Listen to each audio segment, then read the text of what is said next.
تو ویسے ہی اللہ نے اپنے نبی صالح علیہ السلام کو قوم سمود کے لیے نبی بنا کے بھیجا، لیکن افسوس جیسے ہی اللہ کے نبی قوم سمود کو اللہ کے دین کی طرف بلانے لگے تو وہ ہنس ہنس کے مذاق اڑاتے رہے اور کہنے لگے، اے صالح، اگر تو واقعی اللہ کا نبی ہے تو اس پہاڑ سے اونٹنی نکال کے دکھا جو اس پورے شہر کو دودھ پلائے۔ تو بس جیسے ہی یہ سنا گیا، اللہ کے نبی صالح علیہ السلام نے ہاتھوں کو بلند کیا اور اللہ کی دربار میں دعا کی کہ اے اللہ، شاید یہ لوگ تیرے اس معجزے کو دیکھ کے ایمان لے آئیں۔ میرے اللہ، ان لوگوں کو پہاڑ سے اونٹنی نکال کے دکھا۔ جیسے ہی اللہ کے نبی نے یہ دعا کی تو پہاڑ کو چیر کے ایک اونٹنی اپنے بچے کے ساتھ ان لوگوں کے سامنے کھڑی ہو گئی۔ پوری قوم حیران ہو گئی اور اللہ کے نبی حضرت صالح علیہ السلام فرمانے لگے، اے لوگو، یہ اونٹنی اللہ کی نشانی ہے۔ جو اللہ پہاڑ کو چیر کے اونٹنی کو پیدا کر سکتا ہے، وہی اس کائنات کا حقیقی خالق ہے۔ اے لوگو، پتھروں کو نہ پوجو، آگ کو نہ پوجو، اس اللہ کی عبادت کرو جس نے تمہیں پیدا کیا ہے۔ اللہ کے کرم سے وہ اونٹنی پورے شہر کو دودھ پلاتی تھی۔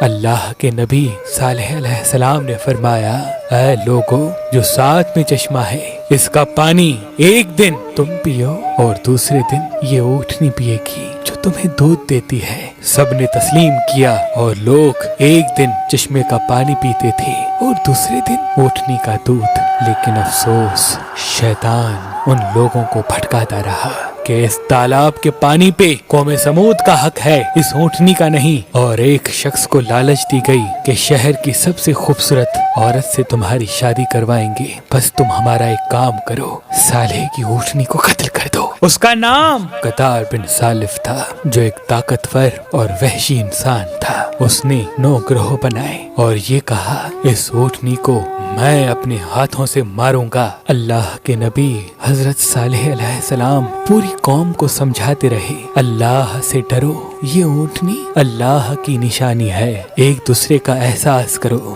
ہوس، لالچ اور نفسانی خواہشات سے مبرہ ہو کے دوسرے کے لیے جینا سیکھو۔ لیکن افسوس، وہ سب ان باتوں کو مذاق سمجھتے تھے۔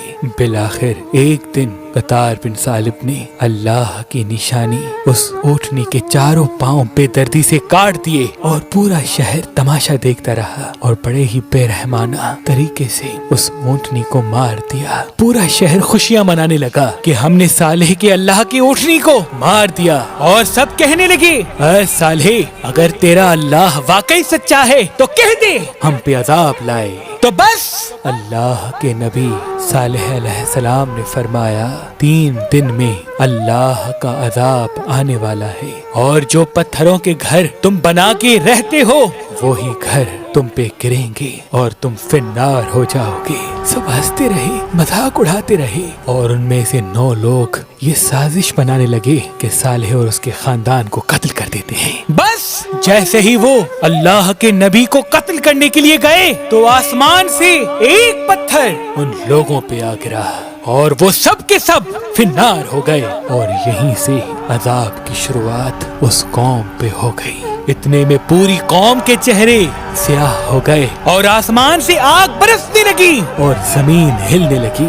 اللہ کے نبی صالح علیہ السلام اور وہ لوگ جو صالح علیہ السلام پہ ایمان لے آئے، ان کے علاوہ سب کے سب فنار ہو گئے، اور یوں ان سارے ظلم کرنے والوں کو اللہ نے زمین میں ہی دفنا دیا۔ اللہ کے نبی حضرت صالح علیہ السلام اپنے قوم کے لوگوں کی لاشوں کو دیکھ کے آنکھوں کو نم کر کے فرمانے لگے، کاش تم لوگ ایک دوسرے کا احساس کرتے تو آج اس طرح رسوا نہ ہوتے۔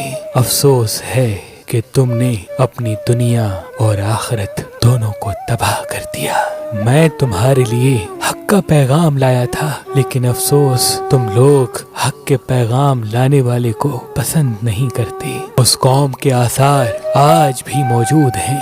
مدینہ پاک کے شمال مغرب میں ان کے گھر موجود ہیں۔ آج تک وہ علاقہ مدائن صالح کے نام سے یاد کیا جاتا ہے۔ پھر آپ ایمان لانے والوں کے ساتھ فلسطین کے علاقے رملہ میں آ کے رہنے لگے اور باقی کی زندگی وہیں گزاری، اور وہیں سے آپ نے دار الفناہ سے دار البقاء کی طرف کوچ کر لیا۔ سلام ہو اللہ کا پیغام عام کرنے والے اللہ کے نبی حضرت صالح علیہ السلام پر، حضرت صالح علیہ السلام پر، حضرت صالح علیہ السلام پر۔